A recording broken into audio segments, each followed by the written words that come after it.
এই ভিডিওটা কিন্তু কালকে দুপুরের পরে শ্যুট করেছিলাম, তবে কালকের ভিডিওটা অনেকটাই বড় হয়ে যাচ্ছিল বলে কালকে আর শেয়ার করিনি, তাই আজকে তোমাদের সঙ্গে শেয়ার করছি। আসলে আমি কি বলতো, এই জায়গাটা একটুখানি প্লেন করে দিচ্ছি। আসলে ঘরের মধ্যে অনেকদিন আগে কর্তামশাই সিমেন্ট এনে রেখেছিল, ওই যখন খুঁটিটা করা হয়েছিল, তো একটুখানি সিমেন্ট এই প্লাস্টিকটার মধ্যে বেড়ে গেছিলো বলে বেঁধে রেখে দিয়েছিলাম। তো অনেক দিন হয়ে গেছে, সে কারণে দেখছি সিমেন্টটা চাকা চাকা হয়ে যাচ্ছে। তাই সিমেন্টটা যেহেতু আছে আর এই জায়গাটাও প্রচণ্ড হারে ধুলো আর পাথরগুলো বেশ সরে সরে যাচ্ছে, তাই ভাবছি যে সিমেন্ট, ওখানে তো বালু রাখাই আছে, সিমেন্ট বালু যদি গুলে এই জায়গাটায় দেওয়া যায় তাহলে বেশ ভালো হবে, জায়গাটাও সমান হয়ে যাবে, ধুলোটাও একটু কমে যাবে। সে কারণেই করলাম কি, ঘর থেকে সিমেন্টটা বের করে নিয়ে এসে ওখান থেকে কিছু বালু নিয়ে এসে আর ওই দিদির ওখান থেকে কন্নিটা নিয়ে এসে সিমেন্ট বালু একসঙ্গে কিন্তু গুলে নিলাম। গুলে নিলে এখন এই জায়গাটায় বসিয়ে দিচ্ছি। আসলে কি বলতো, এই কাজগুলো বাড়ির মহিলাদেরকেই দেখে করতে হয়, টুকিটাকি কাজ, সব কাজ তো আর বেটা ছেলেরা করতে পারে না, কারণ ওরা তো কাজের মধ্যে থাকে, সেরকম একটা সময়ও পায় না। সে কারণে আমরা যদি নিজেরা এই কাজগুলোকে নিজেই করি তাহলে বেশ কিন্তু ভালো হয় আর কি, চারিদিকটাও ভালো হয় আর সংসারটাও সুখের হয়। সে কারণেই বসে না থেকে আমি করলাম কি, সিমেন্ট বালুগুলি এই জায়গাটা করে দিচ্ছি। তবে খুব বেশি জায়গা হয়নি জানো তো, দেখতে দেখা গেছিল অনেকগুলো, কিন্তু খুবই অল্প পরিমাণে হয়েছে। এই সাইডটা শুধুমাত্র হয়েছে, তোমরা দেখে বুঝতেই পারবে। ভেবেছিলাম গোটাটা হয়ে যাবে, কিন্তু হয়নি। আর এদিকে দেখো ভাস্তা এসে আমি এগুলো করছি, আরও পাড়িয়ে দিচ্ছে, তারপর আবার সমান করে দিচ্ছি। আসলে ও ভাবছে না জানি এটা কি, শক্ত হয়তো হয়ে গেছে সে কারণে। আর দেখো জলটাও ঢেলে দিতে চেয়েছিল, কিন্তু জল যেহেতু ছিল না তাই আর ঢেলে দিতে পারেনি। তো যাই হোক, অল্প সময়ের মধ্যেই কিন্তু আমার এই জায়গাটা করা কমপ্লিট হয়ে গেছে।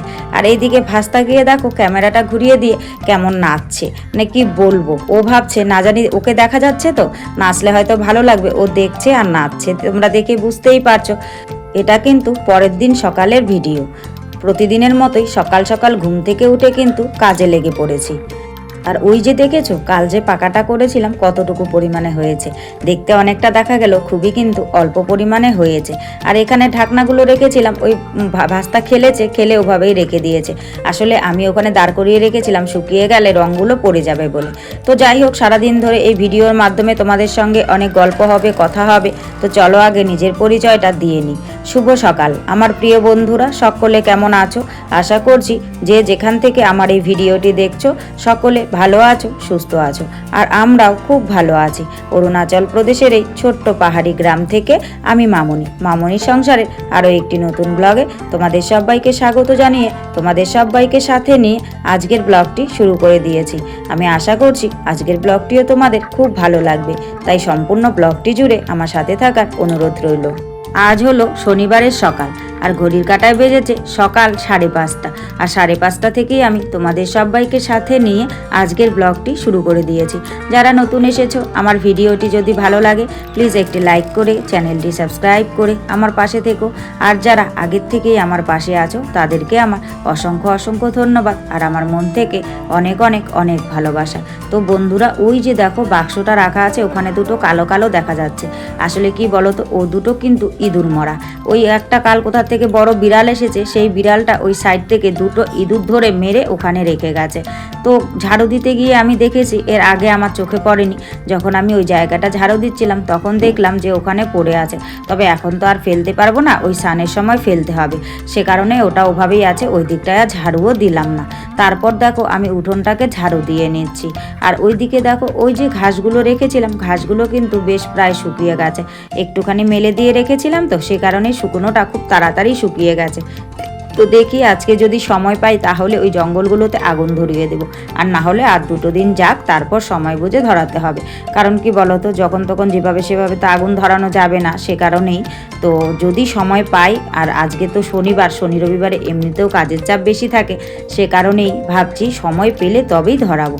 তো ভালো করে সুন্দর করে এই জায়গাটা ঝাড়ু দিয়ে নিচ্ছি। আর এই জায়গাটায় দেখো বালু চালনিটা এখানে রেখেছে, এখান থেকে বালু চেলে নিয়ে মন্দিরে কাজ হচ্ছে, তো সে কারণে এটা কিন্তু এখানেই রাখা আছে, যেহেতু আরও চালতে হবে তাই ওটা ওখানেই রাখা আছে।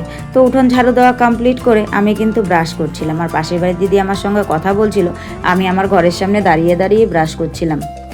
তো তো যেহেতু কথা বলছিল, এত দূর থেকে কথা বলা যাচ্ছিল না, সে কারণে ওদের এখানটায় এলাম। তো দিদি ডিউটি চলে যাবে, তাই তাড়াহুড়ো করে ঘরে চলে গেল আর কি, চা খেয়ে তাড়াহুড়ো করে চলে যাবে, কারণ প্রায় 6টা বাজতে চললো সে কারণে। আর এদিকটায় দেখো ওই ঘরটার পিছনে তোমরা বুঝতেই পারছো যে একটু একটু লাল হলুদের মতন আভা বেরিয়েছে, আসলে সূর্যের আলো ফুটে উঠবে সেই কারণে চারিদিকটা এরকম দেখা যাচ্ছে। তো তারপর ব্রাশ ট্রাশ করে একদম মুখ টুক ধুয়ে ফ্রেশ হয়ে নিয়েছি। ফ্রেশ হয়ে এখানে বারান্দায় বসে মাথাটা আঁচড় করছি। আর জানো তো, প্রায় অনেক দিন হয়ে গেল, 1 সপ্তাহ মতন হয়ে গেল মাথাটা শ্যাম্পু করবো ভাবছি, আর করা হচ্ছে না। মানে এটা সেটা কাজকর্ম পড়ে যাচ্ছে, তো মাথাটা দেখি সকাল সকাল এত চুল করছে বলার মতন না। আর মাথাটা না প্রচণ্ড নোংরাও হয়েছে, তাই সকাল সকাল কিন্তু এই বারান্দায় বসে মাথাটা আঁচড়াচ্ছি। কারণ কি বলো তো, কারণ অনেক চুল টুল ঘরে পড়বে, অন্ধকারে দেখতে পাবো না, তাই বারান্দায় বসে চুলটা আঁচড়ে নিলাম। তারপর সোজা চলে এলাম রান্নাঘরে এসে চা বসিয়ে দিয়েছি, চা করে নিলাম। চা করে ওই পাউরুটি এনেছিল, আমরা কিন্তু বেশ মাঝে মধ্যেই পাউরুটি খাই, তো পাউরুটিটা একটুখানি সেঁকে নিচ্ছি, কারণ সেঁকা ছাড়া পাউরুটি না কর্তামশাই খেতে চায় না, সে কারণে পাউরুটিটা কিন্তু আমি সেঁকে নিলাম। সেঁকে পাউরুটি দিয়ে চা দিয়ে দিয়েছি, কর্তামশাই বাইরে দাঁড়িয়ে দাঁড়িয়ে খাচ্ছে, আর আমি এখানে ঘরে বসে খাচ্ছি। আর দেখো দরজাটা লাগিয়ে দিয়েছি, কেন বলো তো, কারণ ওই যে বিড়াল একটা আছে ওখানে শুয়ে ম্যাও ম্যাও করে বারবার ঘরে ঢুকে যাচ্ছে, আর ঘরে ঢুকে গেলে যেখানে সেখানে বসে যাবে, আর যেখানে সেখানে বেড়ালে না মুখ দেয়, সেটা আমার একদমই ভালো লাগে না, সে কারণে বিড়ালটাকে বার করে দিয়ে দরজাটাকে কিন্তু লাগিয়ে দিয়েছি।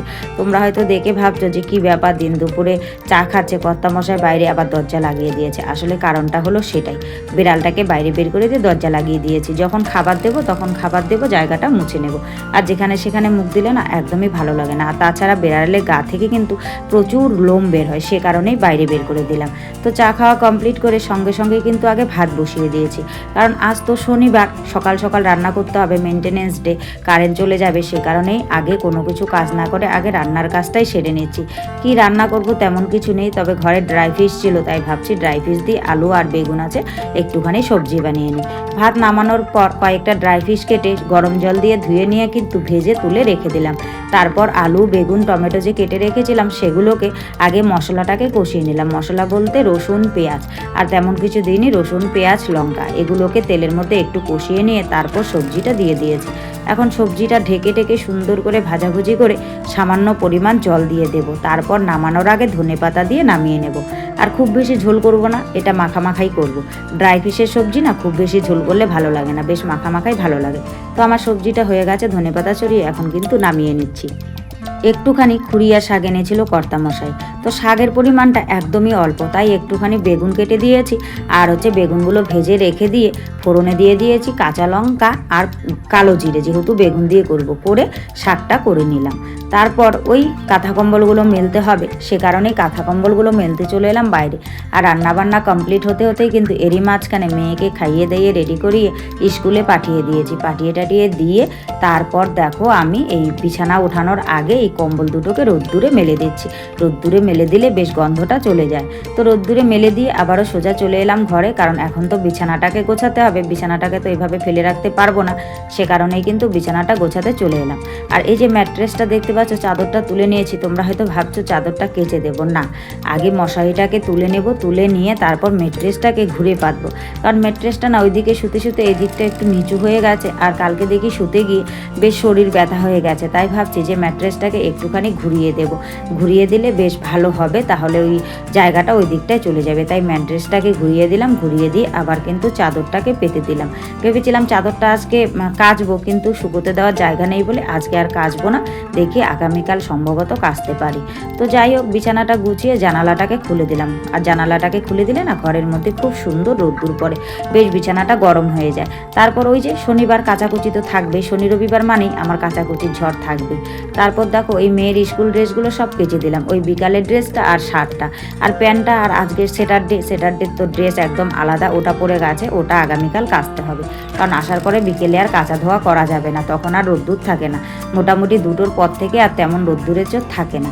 তারপর আমার চাদরটাও পরতে পরতে দেখি একটু কেমন হয়ে গেছে, তাই চাদরটাকেও একটুখানি কেচে দিলাম। কর্তামশাইয়ের একটা শার্ট আর গেঞ্জি ছিল, সেগুলোকেও কেচে দিলাম। তারপর জল বের করে রোদ্দুরে দিয়ে দিচ্ছি, যদিও এই জলটা গরম হবে না, তবুও রোদ্দুরে দিয়ে দিচ্ছি, ওই ঠান্ডা কাটাটা ভেঙে যাবে। তো চলো আজ এ পর্যন্ত।